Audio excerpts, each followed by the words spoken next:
탄핵 이후에 지도부를 만나고 쌍원 이 권성동 또 권영세 두 지도부를 만나고 나경원 의원도 만났습니다. 예. 관제 정치를 하고 있다고 봐야 될까요? 저는 그 권영세, 권성동 이 두 분이 대통령 찾아간 건 그렇게 큰 뭐 문제가 되거나 무슨 정치적으로 해석할 여지가 있다고 보지는 않아요. 뭐 예의상 갈 수도 있는 거 아니겠습니까?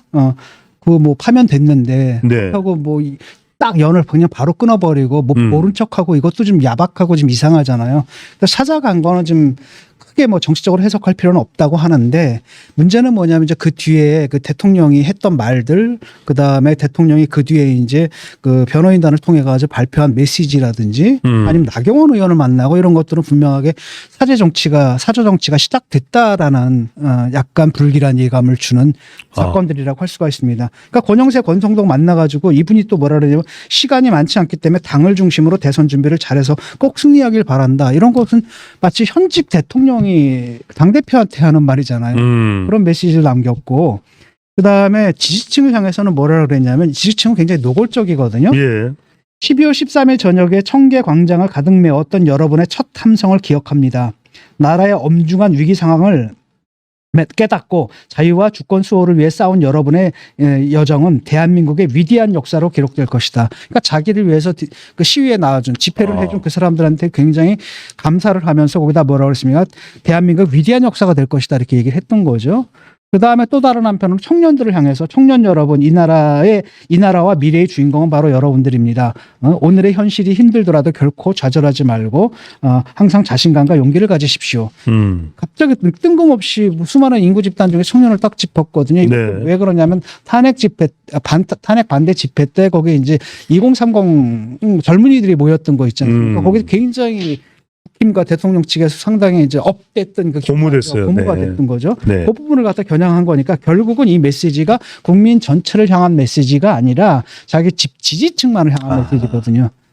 그 광장에 나왔던 그 사람들, 그 다음에 그 중에서도 특히 자기가 희망을 걸었던 젊은 세대들이 나왔다는데 굉장히 고무됐었잖아요. 예. 그 부분을 언급하고 있다는 건 결국은 계속 지지층을 향해서 지지층 결집시키는 그런 역할을 계속 하고 있다는 거고 또 하나가 이제 나경원 의원을 만난 거잖아요. 그러니까요. 나경원 의원을 만났는데 독대를 했어요. 그것도 네. 배석자가 아무도 없이 독대를 했고요. 1시간 정도. 왜 많은 사람들 중에서 유독 나경원 의원을 혼자만 불렀을까 그러니까요. 궁금해집니다. 그것도 문제는 뭐냐면 그쪽에서 윤 대통령 측에서 제안해가지고 성사가 됐다고 하거든요. 네. 그러니까 자기가 직접 불렀다는 얘기잖아요. 그래서 나경원 갔거든요. 그랬는데 이게 도대체 뭘 의미하는 거냐. 그러니까 내가 볼 때는 뭐 두 가지 가능성이 있지 않겠습니까? 그 당대표, 그 다음에 대선 후보. 네. 둘 중에 하나인 것 같은데 저는 아무래도 당대표 쪽으로 가지 않을까 싶기도 하고. 그래서 뭐라고 얘기를 했냐면 어려운 시기에 뭐 역할 많이 해줘서 고맙다. 다시 말하면은 자기를 갖다 지켜주는데 정말 바로 들고 태극기 딱 바로에다 태극기 걸고 막 선봉에서 가서 지켜줬잖아요. 네. 그 부분에 대해서 이제 치하를 하는 거죠. 그 다음에 이게 이제 결국 뭐가 됐냐면 이제 윤심의 방향이 어디 있느냐를 짚어주는 라고 했을 때 두 가지 이제 가능성인데 하나가 이제 당대표 네가 당대표 돼야 내가 찍은 당대표는 너다라는 시그널을 줬다라는 거고 또 하나는 뭐냐면 거기다 조금 가능성은 떨어지는 건 내가 찍은 윤심 후보는 바로 너다라는 시그널을 줬다 이 정도라는 거죠. 그래서 여기에 대해서 이제 천하람 개혁신당의 천하람 의원 같은 경우는 이건 당권을 맡길 것 같다라고 얘기를 좀 하고 있는 거고 그다음에 민주당의 그 수석 대변인인가 그 친구도 당권 맡길 것 같다 이렇게 예측을 좀 하고 있고요. 아니면 이제 대선 후보를 가든지 그리고 나경원 의원 자신도 페이스북에다가 뭐라고 올렸냐면 여러 가지 얘기를 했는데 우선 당의 기강을 바로잡고 하나로 나가야 한다. 이게 무슨 말이겠어요? 기강을 바로잡고 내가 당권을 잡아가지고 하나로 나가야 된다. 기강을 바로잡겠다. 이거 무슨 뜻이겠어요? 무슨 뜻이겠어요? 기강을 바로잡겠다는 것은 이른바 내보낼 사람들은 내보내겠다. 그렇죠. 내보낼 사람 내보내겠다. 네. 나는 이렇게 가겠다라는 거고 이걸로 내가 뭐 대선 후보가 되든 아니면은 당대표가 되든 그쪽으로 가겠다라는 의지를 표명한 게 아닌가. 다시 말하면 이른바 이제 윤심 논란이 벌써 이제 시작됐다라고 할 수 있는 거고.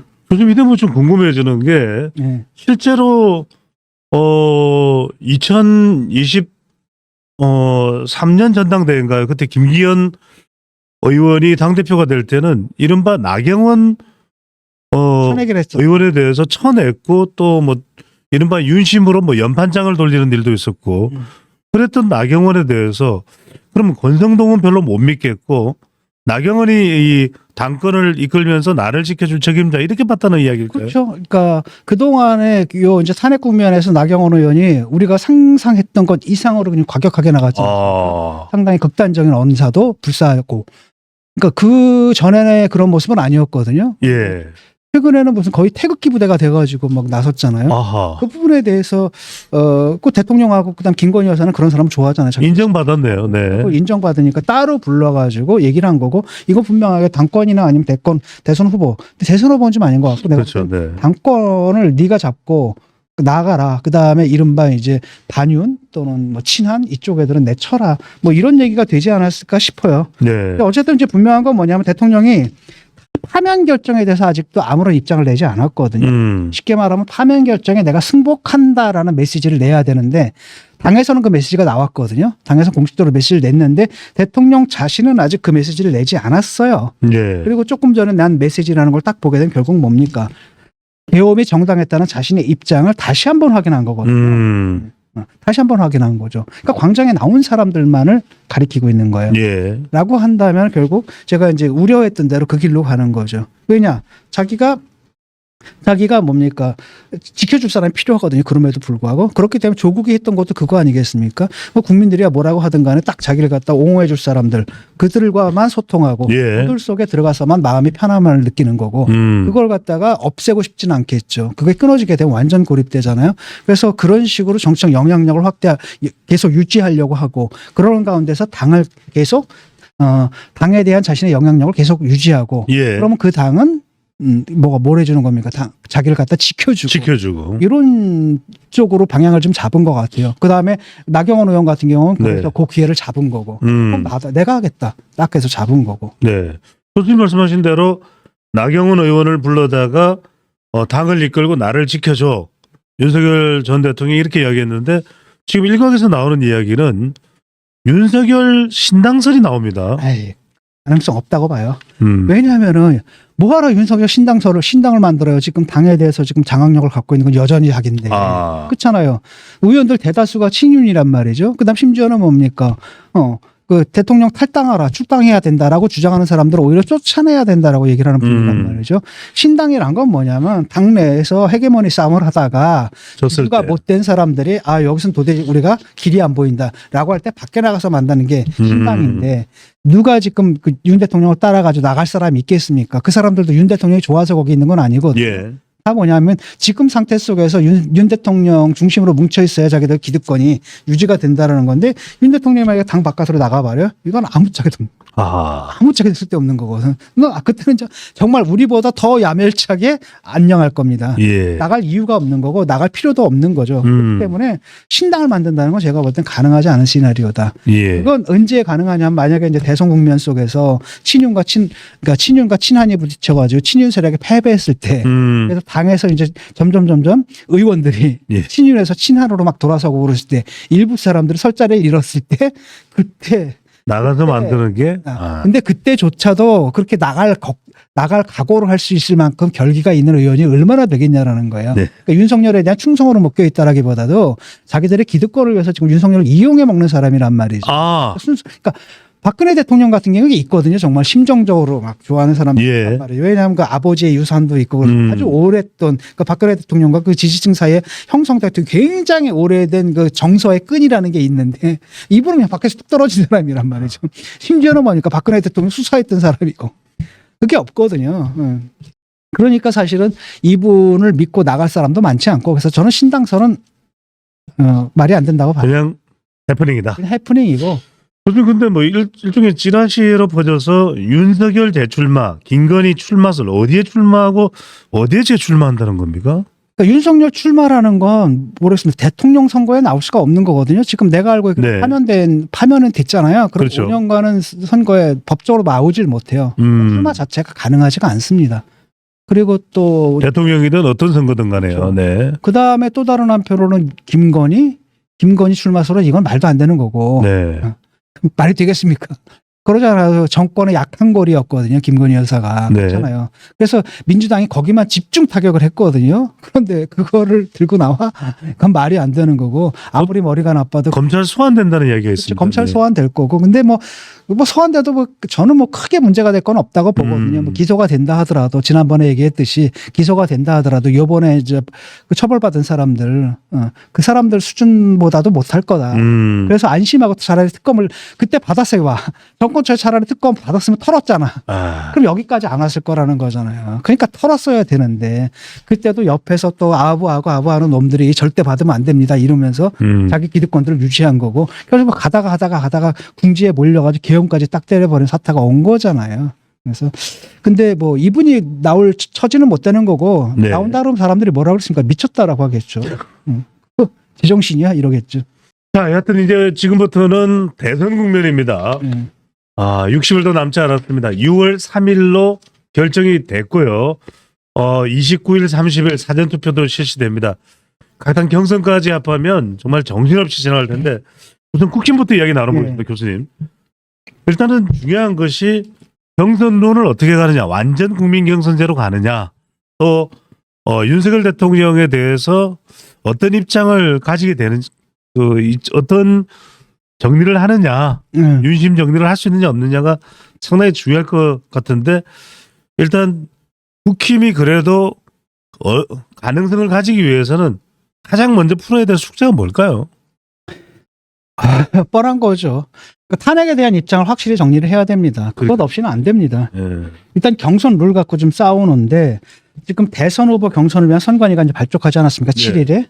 그리고 거기에 이제 선관위원장으로서 이제 황우여 전 비대위원장이 이제 이분이 이제 임명이 됐고 뭐 이분이 그냥 무난한 관리형이니까 거기에 대해서 뭐 굳이 뭐 좋다 나쁘다고 지평할 필요는 없을 것 같고 지금 경선 룰은 현행은 50대 50이잖아요. 당심 50대 그다음에 민심 50인데 이걸 이제 변경하자고 드는 사람들이 있습니다. 그러니까 되게 그 지지율이 좀 안 나오는 당내 지지율이 안 나오는 후보들 같은 경우에 당연히 민심을 얻고 싶겠죠. 예. 그래서 유승민 후보 지금 출마 선언했죠 이번에. 저도 이번에 유승민 후보 같은 경우는 이제 100% 민심.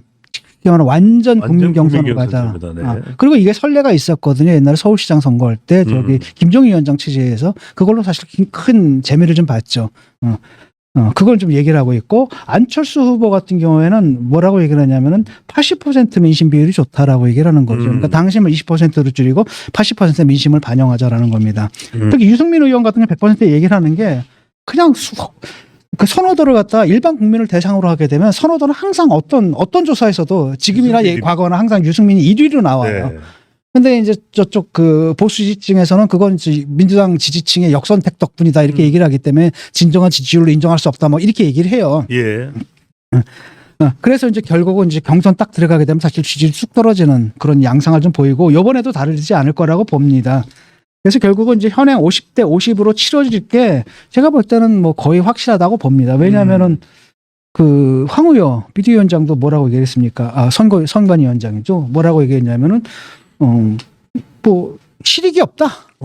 룰 바꾸는데 실익이 없다. 그냥 가자라고 얘기를 하고 있거든요. 기존의 룰대로. 그렇죠. 기존의 룰대로. 이게 일단은 뭐냐면은 2달밖에 없잖아요. 그러니까 경선 룰을 얘기를 하려면은 뭐 합니까? 한 달 내에 모든 걸 경선까지 다 치러놔야 되는 거거든요. 그러니까요. 그런데 지금 와가지고 지금 경선 룰을 얘기할 시간이 거의 없기 때문에 사실 얘기해도 안 되고 또 하나는 뭐냐 경선 룰이 다 후보마다 다 이해관계가 다른 겁니다. 김문수 같은 사람 그거 바꾸고 싶겠어요? 당연히 안 바꾸겠죠.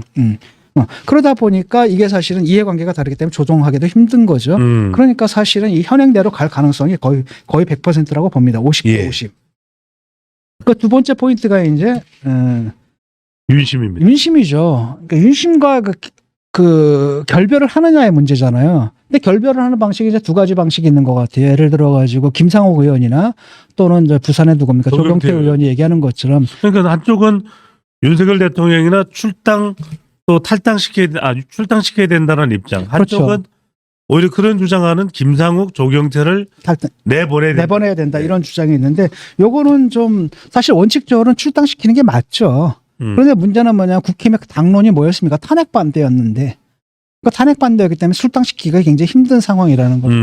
가장 좋은 건 바로 뭐냐면은 왜냐 그다음에 또 다른 분을 출당을 시키게 되자는 건 또 보수가 또 갈라져요. 예. 대통령과 뭐랄까 감정이입이 되어 있는 그 지지층들 같은 경우는 결사적으로 반발할 거거든요. 그렇기 때문에 이렇게 명시적으로 출당하라 마라 이런 얘기 할 것 없이 근데 또 출당 안 시킨 상태로 대통령을 안고 선거에 들어가게 되면 필패하잖아요. 이런 딜레마에 지금 빠져 있거든요. 이 딜레마를 가장 무리 없이 해결하는 방법은 예. 어떤 방법이 있습니까? 윤 전 대통령이 그냥 자진해서 자진 탈당. 탈당하는 거예요. 아. 근데 그걸 하겠냐고 이분이. 사조 정치까지 하려고 하는 분인데.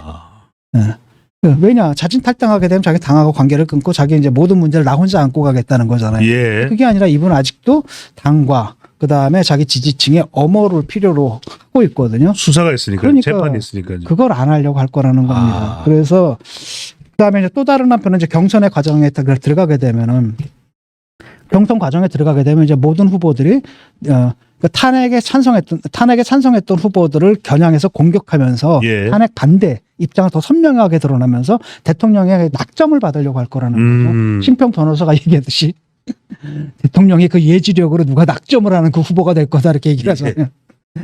그 말이 농담이 아니라 실없는 얘기가 아니라 실제로 그렇게 될 가능성이 크거든요. 대통령이 누구를 낙점하느냐의 문제고 대통령의 심기가 어떤 방식으로든 알려지겠죠. 그리고 또 다른 한편은 그 후보들은 다 자기가 설사 대통령이 가만히 있다, 전 대통령이 가만히 윤 전 대통령이 가만히 있다 하더라도 예. 자기가 바로 그 낙점을 받았다라고 서로 주장하는 가운데 그 윤 전 대통령에 대한 뭐가 되는 겁니까? 충성 경쟁을 할 거라는 거예요. 충성 경쟁을. 왜냐하면 이 본선은 다음 일이거든. 일단 내가요 경선에서 뽑혀야 되잖아요. 네. 그러니까 수단과 방법을 가리지 않아야 되는데 그러려면 거기서 유리한 건 바로 뭡니까? 당내 경선에서는 친윤의 태도를 취하는 게 반윤의 태도를 취하는 것보다 훨씬 더 유리하다. 유리한 거죠. 그렇기 때문에 경쟁적으로 그걸 하면서 경쟁적으로 이제 충성 경쟁을 할 거라는 겁니다. 그럼 이제 밖에서 볼 때 국민들이 볼 땐 저 당은 아휴 안 되네. 이게 되는 거죠. 지금 윤석열 대통령에 대한 당의 조치는 없을 것으로 보이는 것이 대선까지는 윤리위를 열지 않겠다는 국민의힘의 입장이라고 합니다. 그래서 이제 윤 대통령에 대한 이 입장 정리가 상당히 이제 이 대선 국면에 중요한데 그러다 보니까 권성동 원내대표나 윤상현 의원은 이런 이야기를 합니다. 탄핵 찬성 반대 다 따지지 말고 다 안고 가자. 하나 돼서 가자. 근데 이게 실제로 이 상태로 서로 이렇게 뭉쳐서 안고 갈 수는 있을까요, 교수님? 세력이 하나가 되는 거랑 네. 세력이 하나가 되는 거랑 입장 정리랑은 좀 다른 문제거든요. 입장 정리라는 거 둘 중에 하나로 해야 돼요. 그렇잖아요. 탄핵에 찬성도 하고 반대도 하는. 이도 아니고 저도 아니고. 그러니까 너희 당의 입장은 뭐냐라는 거예요. 너희 당 후보의 입장은 뭐냐 이걸 묻고 있는데 우리는 탄핵 찬성이면서요 동시에 반대예요. 이건 아니라는 거지. 그러니까 탄핵 찬성파하고 반대파를 설득해서 같이 우리 후보를 지지하게 만들자. 이거는 돼요. 근데 중도층이 보는 건 그게 아니거든. 중도층이 보는 건 너희들 뭐야? 탄핵 찬성하는 거야? 반대하는 거야? 그러니까 그 탄핵에 찬성하면서 반대하는 거라고? 뭐 슈레딩거의 고향이냐 뭐냐? 이게 무슨 너희들이 무슨 뭡니까? 미시 세계, 마이크로 세계, 네. 미립자 세계에서 있는 거냐 지금? 네. 그거 아니잖아요. 우리 거시 세계에 살고 있는 거고 이거 아니면 저거거든요. 그 중도층이 묻고 있는 건 바로 그거예요. 딱 볼 때 윤석열 아니야. 근데 이재명도 아니야. 근데 너희들 찍어줄까 말까 좀 재고 있어. 근데 너희들 탄핵에 대한 입장은 뭐야? 묻고 있는데 저희는요 탄핵에 찬성이면서요 동시에 반대입니다. 이건 아니다라는 겁니다. 우리가 어느 한쪽으로 확실하게 정리를 해서 정리를 해가지고 예컨대 탄핵 찬성으로 정리를 하게 되면 반대했던 사람들 있죠. 반대했던 사람들 설득해서 같이 끌고 나가겠고 또는 탄핵 반대로 정리가 됐다라고 하는 탄핵에 찬성했던 사람들을 설득해서 같이 끌고 나겠다. 이건 말이 되지만 너희 입장은 뭐냐라는 거야. 너희 입장은 뭐야? 너희 당의 입장은 뭐야? 너희 후보의 입장은 뭐야? 찬성이면서 동시에 반대요. 이건 말이 안 되는 거죠. 논리적으로 모순이 되는 거거든요. 그러니까 이런 식으로 대충 얼버무리고 넘어가겠다라는 건데 이게 통하겠냐라는 거죠. 경선에서도 안 통하고요. 그다음에 본선에서도 안 통해요. 경선에서는 뭘 보는 겁니까? 지지자들이. 굉장히 중요하게 준 거점은 이걸 볼 거라는 거예요. 이 논쟁이 당내에서 어떻게 정리되는지 그 싸움이 벌어질 거기 때문에 그 다음에 당연히 이제 본선에 올라가면 당연하잖아. 이 대선이 뭐 때문에 치러지는데 탄핵 때문에 치러지는데 기본적인 거 거기에 대한 입장인데 그래서 저는 이거는 좀 말장난이라고 보고요. 실제로 또 그렇게 진행될 것도 같지가 않아요. 어차피 한번 붙어야 됩니다. 예. 한번 붙어야 되고 그 중요한 건 바로 이제 어느 쪽으로 승부가 나든 간에 어느 쪽으로 승부가 나든 간에 일단은 그 반대편에 있는 사람들을 설득해서 같이 가게 만드는 거 그건 그 다음 과제라는 겁니다. 입장 정하고 난 다음에 과제지.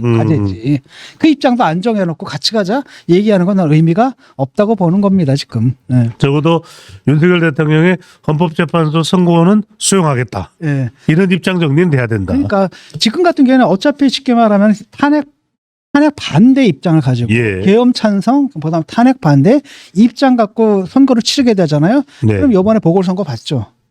그게 딱 이번 그 사람들의 스탠스로 치른 선거의 전형을 보여준 거거든요. 그러니까 전환길 가가지고 막 얘기를 하고 소년보 가고 누구 가고 막 해가지고 막 난리쳤잖아요. 결과는 참패입니다. 딴 건 몰라도 거제에서 20% 차이에요. 거제에서 20% 차이. 경남입니다. 그치?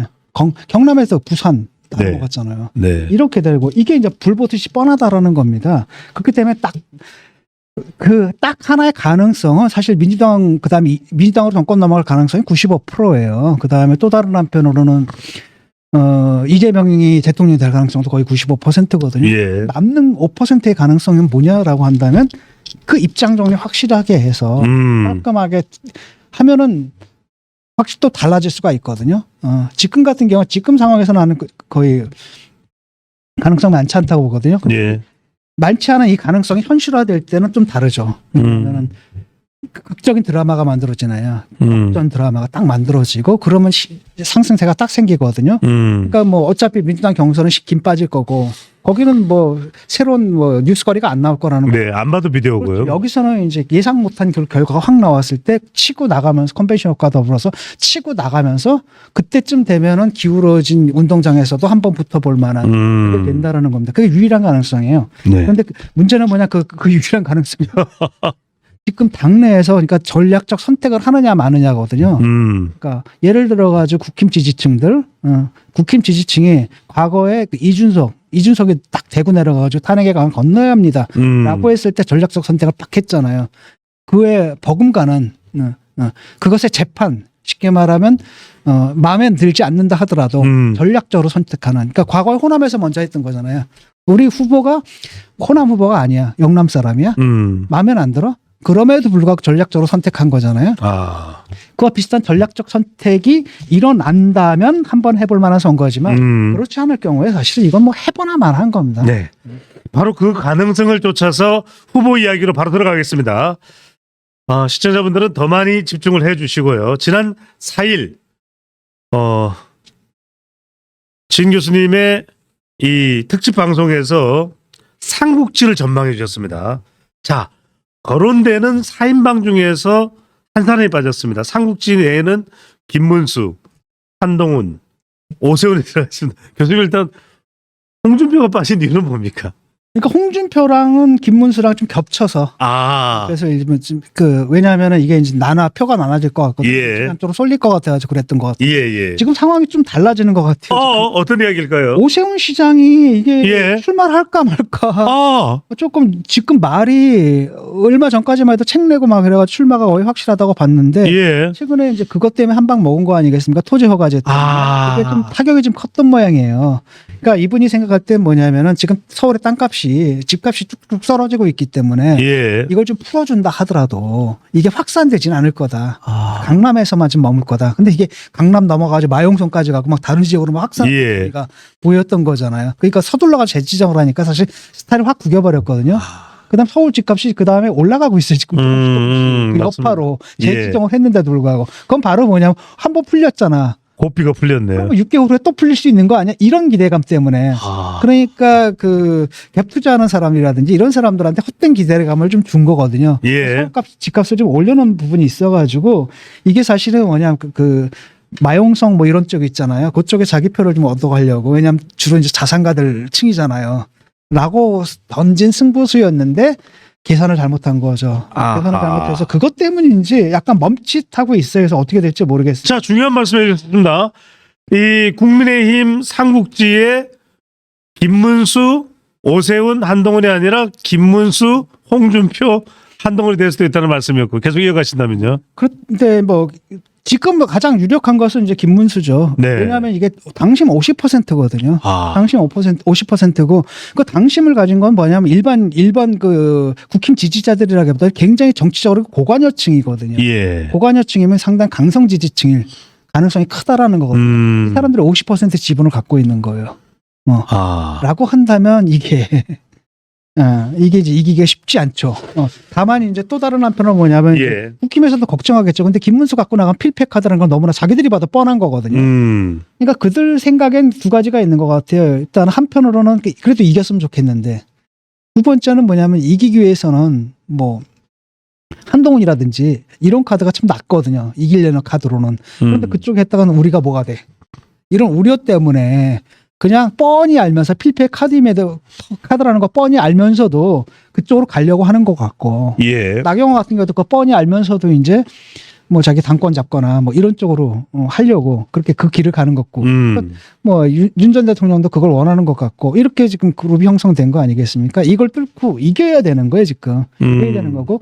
여기서 이제 가장 피해를 보는 거 아무래도 이제 홍준표 시장이 좀 가려지는 거죠. 이 사람 스탠스가 애매모호하잖아요. 애매모호하고 차라리 그 오세훈 시장 같은 경우에 중간 스탠스가 좀 분명한 중간 스탠스를 갖고 있는데 그것도 아니고 약간 친윤 쪽으로 좀 가 있는데 그러니까 거기서는 좀 그 김문수한테 잠식당하는 측면이 있는 거죠. 김문수가 예. 가려가지고 안 보이는 측면이 있겠고 그래서 좀 선명한 대립구도는 한동훈 대 아마 김문수 대 한동훈 대립구도가 좀 예. 같아요.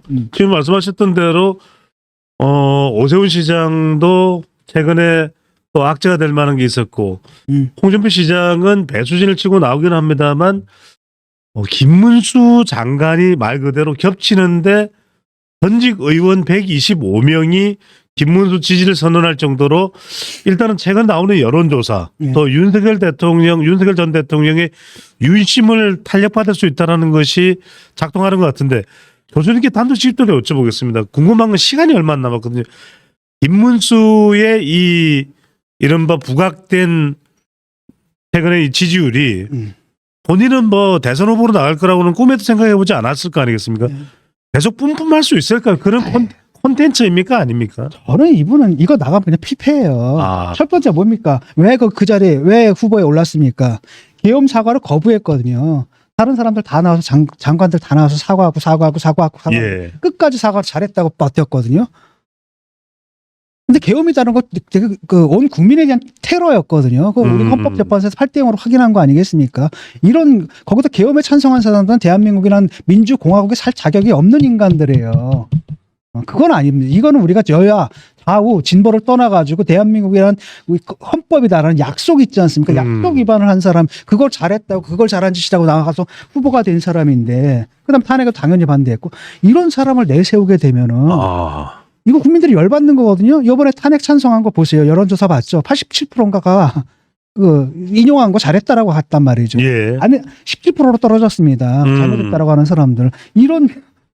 그런데 이걸 내가 가지고 뭘 하겠냐라는 거예요. 이거는 정말 국민들에 대한 테러거든요. 김문수 같은 사람 내세우는 거는 우리 배째라. 여기다 그냥 가기다 착하게 살자 문신하고 배째 이런 수준이에요 지금. 예. 이런 수준인데 앉아가지고 자기들 기득권들이 있으니까 이걸 중심으로 뭉치자. 그래서 한때는 그 통하는 것 같이 보였잖아요. 그렇죠? 한때는 뭐 당 지지로. 보수정들이 결집을 했을 때요. 근데 지금 보세요. 어때요? 이미 탄핵 선거 결정 나오기 전에 이미 벌써 쫙 원래 나이로 돌아가 버린 거거든요. 쫙 나버린 거거든요. 그러니까 그런 식으로 강성 지지층 결집하는 게 착시 현상이라 그랬잖아요. 제가 계속 착시 현상.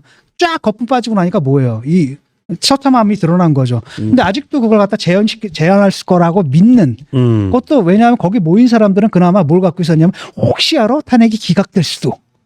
이런 기대감 갖고 모였는데 이게 다 날아가 버린 거 아니겠습니까? 그게 다시 모이겠냐라는 거예요. 그래서 보면은 아직도 그러니까 두 가지 이유가 있는데 아직도 이 사람들이 망상에 빠져서 자기들의 주관적인 착각하고 객관적 현실을 구별하지 못하는 상태에 있는 겁니다.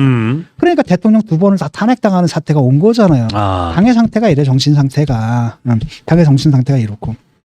그러니까 사실 야당 노릇도 제대로 못했잖아요. 옛날에 그렇잖아요. 옛날에 뭐였습니까? 제일 야당도는 진중권이 있었고 최근에도 보니까 이게 방방되는 것도 전환길 뭐 이런 애들이라고. 이런 상태라는 겁니다. 당의 상태가. 그래서 이거는 내가 볼 때는 저 필패 카드인데 그런 착각에 좀 빠져 있는 것 같고 두 번째로는 착각에 빠져 있는 것 같고 두 번째는 자기들의 이해관계예요.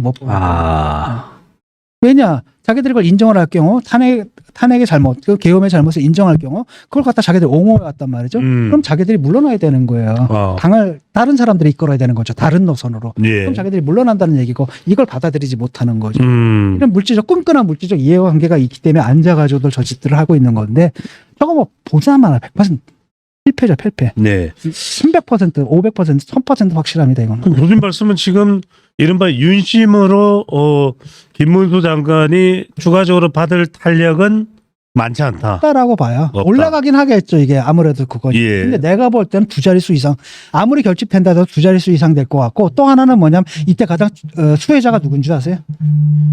한동훈 이준석이. 이준석. 그렇죠. 이준석이죠. 만약에 이제 한동훈과 뭡니까 저쪽에 이재명과 한동훈이 붙는다면 이준석이 참 설 자리가 좀 힘들거든요. 예. 왜냐하면 이준석은 확실하게 탄핵 찬성을 표했고 계엄 반대를 표했거든요. 그 스탠스가 누구랑 겹치는 겁니까? 한동훈이랑 겹치는 거예요. 그러니까 사실은 쓸 자리가 없는데 만약에 그 김문수가 딱 버려요.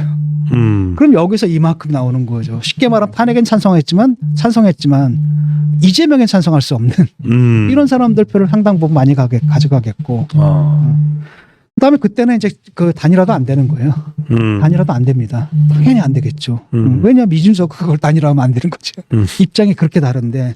차라리 뭐가 되는 거냐면은 만약에 탄핵 찬성파가 이쪽 그 당을 잡는다라고 하면 예. 이준석과 이거 거래 그 젊은 세대들하고 거래가 좀 좁혀드는 거잖아요. 그러니까 뭐 합당을 하든 아니면 합당을 안 한다 하더라도 같이 연대를 하든 이런 관계가 가능할 텐데 이게 김문수가 되면은 이제 이준석은 아마 김문수가 되기를 바랄 겁니다. 아마.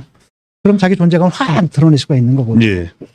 그리고 또 하나는 윤석열 대통령을 지지하는 세력은 분명히 있습니다. 당에도 또 지지층에도.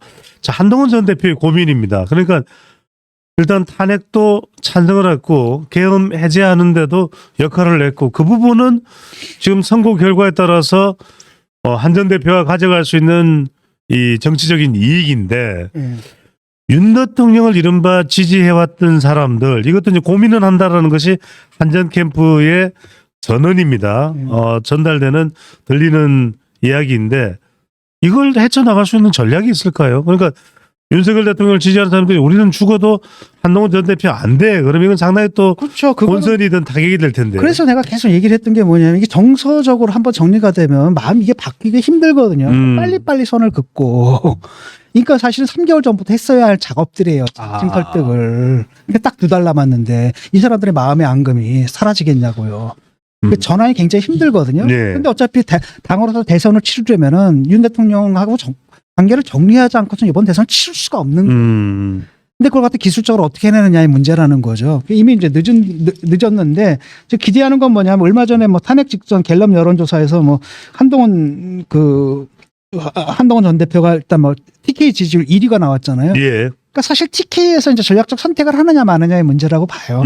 아직 남은 변수는 거기서 전략적 선택을 하게 될 경우에는 이번 대선이 한번 볼만하고요. 하지만 거기서 전략적 선택을 못하고 그냥 간다라고 하면 이건 뭐 선거 하나만 하면 끝난 거죠. 그래서 그 과거에 그 이준석 그때도 이제 절실했잖아요. 네. 절실하다 보니까 이준석 마음에 안 들죠. 뭐 싸가지도 없고 모두 없고 이러는데 그냥 비치했잖아요. 그래서 그 덕분에 사실 서울시장 선거도 이기고 그 다음에 오히려 그때 뭐가 있습니까? 민주당이 늙어 보였거든. 차라리. 그때 분위기 좋았잖아요. 그런 가운데서 2021년을 말씀하시는 그렇죠. 겁니다. 그런 분위기 속에서 윤석열도 대통령이 될 수 있었거든요. 그런 전략적 선택이 있었는데 이번에도 과연 그 전략적 선택을 할 수 있을까? 그걸 난 주안점으로 보는 거고 네. 그렇게 할 수 있게끔 유도하는 게 한동훈 대표의 과제죠. 뭐 어떤 수가 있는지 모르겠습니다. 그건 정치인들이 알아서. 그걸 하면 그렇죠. 한동훈 전 대표에게 기회가 올 것이고 그렇지 못하면 매우 어려운 네. 선거가 될 그게 것이다. 역전을 한다 하더라도 결국 네. 쉬운 선거가 아니에요. 왜냐하면 20%가 기울어져 있거든요. 지금. 운동장이 20도 기울어져 있는데 하나는 치고 올라가야 되고 하는 그래서 힘겨루기라는데 밀어내야 되는데 그렇잖아요. 저쪽은 중력을 받고 있는 거고 이쪽은 중력을 거슬러서 올라가야 되는 거거든요. 네. 그런 불리한 상황인데 그나마 그 경선 과정 속에서 뭔가 극적인 반전이 일어나고 뭔가 새로운 희망, 당이 바뀔 수 있는 새로운 희망을 줄 때 이 추동력이 생기는 거죠. 임페투스가 생겨가지고 밀어 올라가는데 그것마저 없다라고 한다. 쭉 내려가는 거죠. 내가 상상할 수 있는 가능성은 딱 그거밖에 없어요. 예. 그거 외에는 다른 거 없다. 교수님 그러다 보니까 지금 거론되는 사람으로는 희망이 없다. 물론 이제 김문수 지지층들도 있고 지지자들도 있고 한동훈 지지자들도 있는데 그런 이야기가 나오면서 당내에서는 이런 움직임이 있습니다. 한덕수 대통령 권한 대행은 어때? 또 이정현 전 대표도 지금 출마 선언을 하는 상황입니다. 심지어는 홍정욱 이야기도 나옵니다. 일각에서는 정세균 이야기도 나와요. 또 제가 더 해볼게요. 또 박진 이야기도 나오고 왜냐하면 트럼프를 영어로 설득이 가능한 사람이라는 이야기가 나오고 또 한 사람이 누구냐면 정몽준 이야기도 나옵니다. 조선업을 하고 있으니까. 이거 다 흘러간 옛날 얘기들인 것 같고 네. 한독수 대행은 나올 수가 없는 겁니다. 왜냐하면 지난 정권의 총리였잖아요. 그 정권을 책임져야 되는 거예요. 한덕수 총리 같은 게 그냥 순장조입니다. 순장조로 해야 되는 게 맞고 그밖에 나머지 사람들은 그 가능성이 내지는 개연성도 별로 없어 보여요. 지금 거론되는 사람들이 또 워낙 많거든요. 네. 다 합치면 10대 명 될 거라마. 개나 소나 다 나오려고 하고. 뭐 이철우 지사, 유정복 지사, 김태흠 지사. 뭐 되려고 나오는 게 아니라 원혜령. 이름 한번 올려보고 그 다음 네. 걸 놀리려고 하는 것 같거든요. 그런 속셈으로 나오는 나오는 것 같고. 그래서 뭐 그렇게 실현 가능성은 없는 것 같아요. 교수님 보시기엔 삼국지 내에서 일단 한 사람이 될 것이다. 그렇죠. 한덕수 총리가 나오면 그것도 필패의 카드예요. 어차피 한덕수 총리는 지난 실패한 정권에 대한 책임을 져야 될 사람이에요. 그 두 번째가 또 누가 있습니까? 뭐 한은 총재 꼬시려고 했다가 안 됐고. 이창용. 그렇죠. 네네. 뭐 이런 왜 모르겠습니다. 다른 분들은 나와서 지금 검증된 바가 없고 지지율 조사도 안 나오고 갑자기 뜬금없이 2달 만에 예. 그거 힘들죠. 왜냐하면 윤석열도 갑자기 됐는데 윤석열만 해도 몇 년간에 걸쳐가지고 그렇잖아요. 2019년부터 22년 대선까지 거의 3년이에요. 예. 거기서 자기 서사를 만들 수 있는 시간을 벌었는데 누구 하나가 뚝 들어가지고 2달 만에 한 달 만에 갑자기 경선 후보가 나는 이건 상상하기 어렵고 그 누구도 그걸 하려고 하지 않을 거라고 생각을 해요. 그래서 그건 좀 별로 의미가 없는 거다. 네. 자, 이재명 대표 이야기를 안 할 수가 없습니다. 교수님 그래도 한 번 더 여쭤봅니다. 아까 뭐 95% 이야기는 했습니다만 현재 상황에서는 95%죠. 100%가 아니라는 말씀은 그래도 그건 뭐 모르니까 왜냐하면은 네. 뭐 2개월이면은 대한민국 정치에서도 조선왕조 500년이거든요. 무슨 일이 벌어질지 몰라요. 예. 그래서 그거는 남겨두는 거고 그 유일한 가능성 그거밖에 없다. 왜냐? 탄핵으로 치러진 대선이기 때문에 탄핵에 찬성하는 후보, 그러니까 후보군들 안철수라든지 아니면 유승민이라든지 아니면 한동훈이라든지 이런 사람이 돼야 되는데 지금 당내 역학구조상에서는 이 사람들이 경선 후보가 되기 어려운 구도다. 그렇기 때문에 그 가능성이 굉장히 낮다. 근데 만약에 근데 그 5%의 가능성이 실현된다고 한다면 한번 해볼 만도 하다. 불리한 지형 속에서도 그 정도 정리하는 게 맞을 것 같아요. 예. 아니 이 정도로 대통령 자리에 가까워졌으면 받을 거 안 받을 거 다 받아도 될 것 같은데 개헌은 절대로 안 받겠다라고 이야기를 하네요. 내란 종식이 먼저다. 그런데 이런 대표의 속내를 파가지 못한 걸까요? 우원식 국회의장은 어떤 거라고 봐야 될까요? 뜬금포입니까? 이분은 좀 욕심이 있는 것 같아요. 할수 있나 이런 생각이 들거든요. 예. 그러니까 두 가지 순수하게 해석하자면은 뭐 국회의장으로서 개헌을 해야 되고 국민적인 뭐가 있습니까? 공감대가 형성돼 있기 때문에 예. 국회의장으로서 업적을 남기겠다. 이런 차원일 수도 있는데 또 그냥 급하게 이번에 그 대선하고 묶어가지고 하자. 이렇게 또 제안할 필요는 없잖아요. 예. 이건 뭐 대선의 뜻이 있다는 얘기인가? 이건 잘 모르겠습니다. 이분이 어떤 쪽으로 갈겠다. 아, 이재명 대표와 맞짱 뜨겠다. 그렇죠. 그런 것 같아요. 그래서 이분 같은 경우에는 이제 뭐 4년 중임제, 그다음 원포인트 개헌하자 이렇게 얘기를 좀 하는 거고. 예.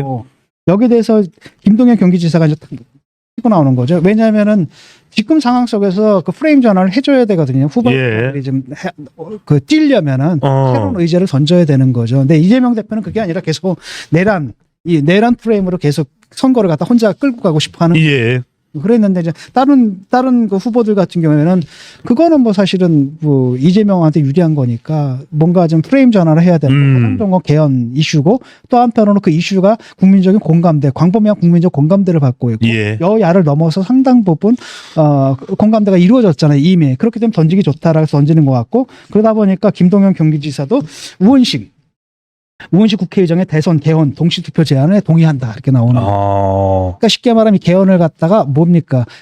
경선 그 후보 경선의 이슈로 만들겠다는 얘기. 이렇게 만들겠다는 얘기고. 그랬더니 김부겸도 딱 받는 거죠. 김부겸 받아가지고 민주당 이재명 향해서 뭐라는 겁니까? 당신 개헌 로드맵 제시해라. 딱 때리는 겁니다. 김두관 전 의원은 출마 선언을 하면서 네.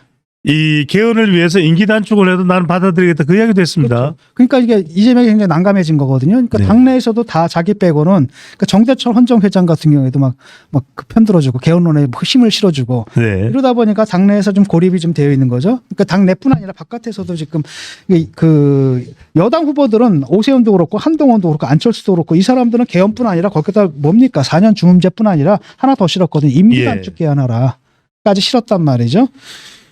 그래서 이제 덤벼드니까 어떻게 하냐면은 그 방어를 하는데 개헌론을 피해갈 수 없다고 판단한 것 같아요. 그러니까 그래 개헌하자. 그래서 뭐냐? 대통령의 개헌 선포권을 강화하는 쪽으로 하자. 그다음에 개헌 선포 5.18 정신을 헌법 전문에 넣자. 예. 이거는 그렇잖아요. 기산변 선포 조건을 강화하자. 네. 이거는 사실 뭐 개헌법이라든지 있잖아요. 왜 네. 그런 거에다 법률로 해도 될 만한 이런 부분들이 있는 건데, 그 사실 헌법 개정 안 하겠다는 얘기를 갖다가, 그런데 안 하겠다고 얘기를 하면은 그렇잖아요. 하겠다는 놈을 이길 수가 없거든. 예. 그러니까 안 하겠다가 아니라 하는데 안 하는 식으로 이런 식으로 좀 얼버무리고 있는 상태라는 거죠.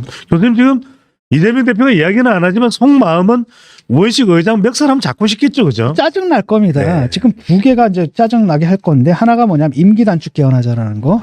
그 다음에 사실은 이거 받아도 그러니까 그 임기 단축 개헌은 이 부분은 사실은 받기 힘들 거예요. 왜냐하면 자기가 어떻게 대통령이 됐는지 3년만 하고 봐도 3년이면 불충분하거든요. 5년 정도는 돼야지 법원에다 이 사람 심고 저 사람 심고, 그 다음에 이제 자기가 갖고 있는 혐의들 이걸 갖다 형법 같은 것도 입법 권력이 이용해가지고 막 손질도 좀 하고. 안전장치도 마련하고. 그러니까 디자인하기에는 3년 짧다. 그렇죠. 그 다음에 나중에 이제 자기 사면해줄 후계자까지 딱 지명하고. 뭐 이러려면 3년 안에 좀 힘들거든요. 5년까지 가야 되기 때문에 이 사람이 지금 붙자고 시작하는 게 이제 개헌론.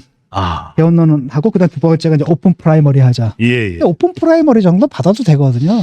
이걸 한다 하더라도 자기가 무리 없이 이길 텐데, 왜냐하면 이게 그 부분이 있는 거거든요. 이제 국민들한테 다 풀리게 되면은 국민들 특히 중도층 같은 경우에 뭐가 있습니까?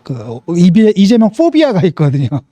이재명 포비아가 있는데 그 중에 예컨대 여러 후보들 중에 이재명이 이제 못마땅한데 그나마 윤석열하고 맞설려다 보니까 그냥 할 수 없이 지지하는데 이 중에서 그 지금 군소 후보들이죠. 민주당 내 군소 후보들 중에서 누가 두각을 나타낸다 그러면 또 쏠려가지고 될지 모르는 거예요. 오픈 프라이머리가 받을 수 없고, 그래서 그 얘기를 한 거죠. 내통설을 얘기를 한 거죠. 그래서 누구예요? 누구죠? 용진? 박용진 불출마 설문했잖아요. 한방 얻어맞고. 결국 그 얘기거든요. 같이 가자. 선거 같이 치르자. 그러니까 얘네들은 뭐라고 생각하냐. 그래, 선거 같이 치르고 어차피 이재명은 떠날 놈이니까 이 당은 그때 우리가 갖자. 그래서 요번엔 돕자. 착한 2인자를 하자라고 했는데 너 국물도 없어. 라고 한 게 그거거든요. 그래서 두 가지입니다. 임기 단축 개헌 얘기하는 거하고 오픈 프라이머리는 그 민감한 부분이에요. 그 이재명이 성감되죠. 건드리면 발작합니다. 그래서 그거는 안 건드리는데 이제 이재명으로서는 그거 피해가려다 보니까 기껏 하는 겁니까? 개헌 뭐 어쩌고저쩌고 전혀 우리가 사회적으로 합의되고 있는 그 개헌의 방향과는 동떨어진. 그래서 개헌을 한다라는 그 무늬만 피하는 그런 쪽의 얘기를 던지고 그게 먹힐 것 같습니다. 양문석 의원인가요? 제가 기억하기로는 개나저라 뭐 이렇게 이야기를 했는데 이재명 대표로부터는 뭐 사랑을 좀 많이 그렇죠. 받아봐야 될까요? 이제 딸랑딸랑 하는데 그 친구도 어차피 저기 국회의원직 잃을 것 같은데. 어쨌든 뭐 한 명 그러니까 친명계에서 뭐라 그러냐 내란 종식을 우선해야 된다. 내란 종식 대체로 뭐가 더 남았어. 그랬더니 이제 김경수, 김부겸, 김동연 측에서 뭐라 그러냐면 바로 개헌이 내란 종식이다. 내란 종식은 개헌으로 완성해야 된다. 이 말이 맞죠. 예. 왜냐하면 사실 사태가 여기까지 온 것은 한국의 정치 시스템이 87년 체제라는데 거기에 기인한 바도 상당히 크거든요. 네. 그러니까 내란 종식 이런 사태를 종식하는 것은 사실 제도적인 완성으로 완성으로 지금 끝내야 되는 게 맞죠. 예. 여러분은 대선을 어떻게 보고 계십니까? 어떤 사람들은 어대명, 어차피 대통령은 이재명, 그건 말도 안 된다. 결국 유권자의 선택이다.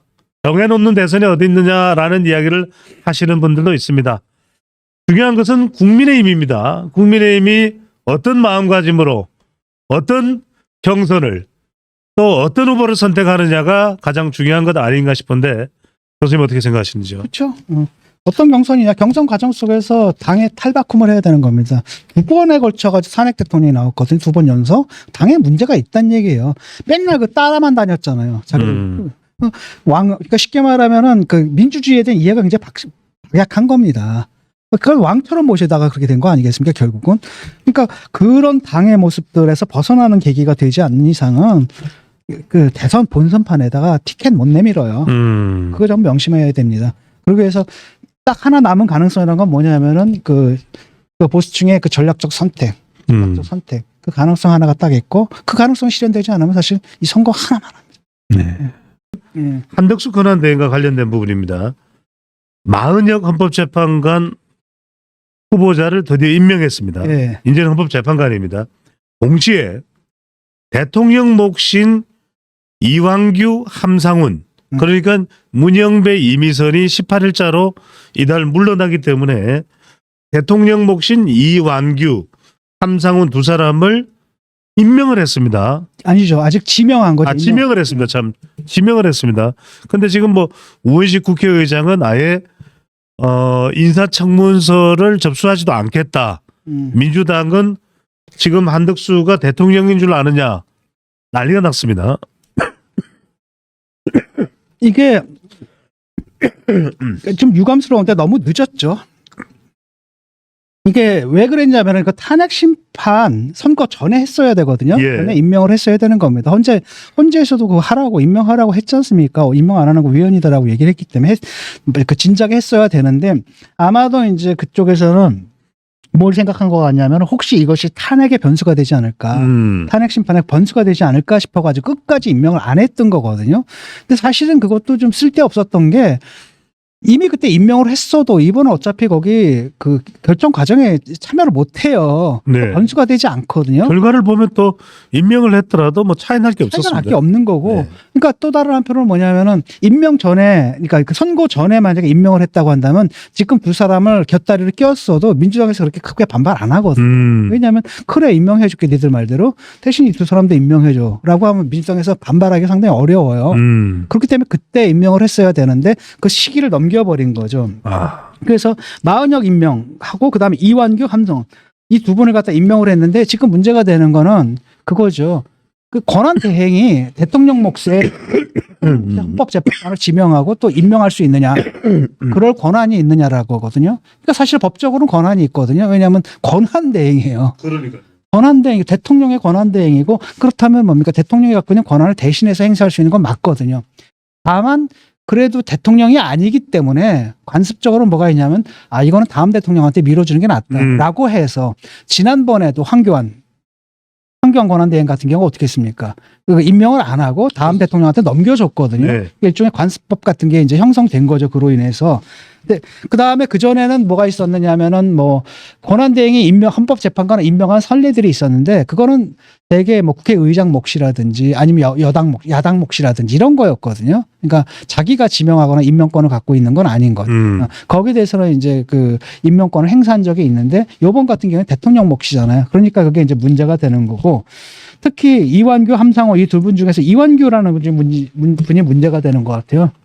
일단은 윤 대통령하고 뭐가 있습니까? 개인적인 친분이 있어 버리거든요. 그렇죠. 국회처장 출신이죠. 뭐 40년 지기에다가 거기다 뭐냐면 윤 대통령의 검찰총장 때 뭐 했을 때 그때 그 변호인단 역할을 했었거든요. 대리인 변호인 역할을 했었고 뭐 그다음에 더 큰 문제가 뭐냐면 이분이 뭐였냐면 그 계엄하고 그 다음날 사람들 모였잖아요. 그 모임에 나간 분이거든요. 그러니까 민주당에서 굉장히 예민한 거죠. 저 사람 내란 동조 세력 아니냐. 근데 그런 사람 헌법재판관 안 칠 수 있느냐? 이런 민주당의 비판은 상당히 타당해요. 상당히 타당하고 굳이 왜 이 사람을 시켰을까? 그러니까요. 저는 그게 조금 그 문제가 있다고 보거든요. 그러니까 둘 다 지금 걸린 겁니다. 한편으로는 뭐냐면 그 편향성에 대한 우려가 있는 거 아닙니까? 그러니까 여당에서는 마은혁의 편향성에 대한 우려가 있는 거고, 그 다음에 야당에서는 뭡니까? 이분. 이완규. 이분의 그 편향성에 대한 우려가 있는 건데, 굳이 이렇게 편향성에 대한 우려가 있는 분들을 굳이 임명했어야 했는가, 이런 아쉬움은 좀 남습니다. 게다가 이분이 지금 검찰 출신이거든요. 그러니까 아마 그것 때문인 것 같기도 하고, 그러니까 문재인 정권에서 이제 검찰 개혁을 한다라고 하면서 검찰을 악마화하는 가운데, 그전에는 대법원, 그 다음에 헌법재판소, 이런 데다가 뭐가 있습니까? 검찰 몫이 1명, 2명 정도 들어가 있었거든요.